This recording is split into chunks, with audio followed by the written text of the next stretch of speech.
All right, let's dive into what a business acquisition really is. Well, they've all mastered a powerful strategy for growth, the acquisition. So, what is it? In simple terms, it's when one company buys another one. The company that's bought doesn't just vanish, it just gets a new owner.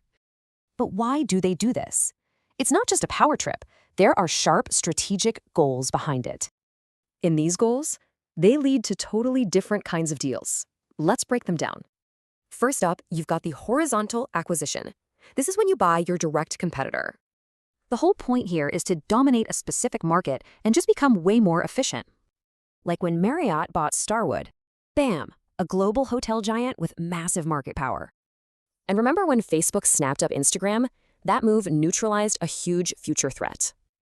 Okay, next is the vertical acquisition. This is a completely different kind of play.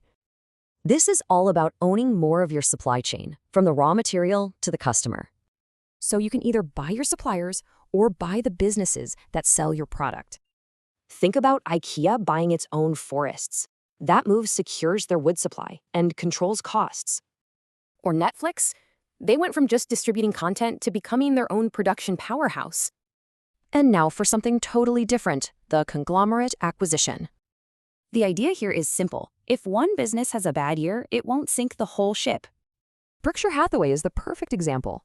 Insurance, fast food, railways, all balancing each other out. But, making one of these acquisitions happen is a huge, complex process. It involves these 5 major steps, from finding a target to merging 2 company cultures. So next time you see a big buyout, you'll know what to ask. Is it strength, strategy, or surrender?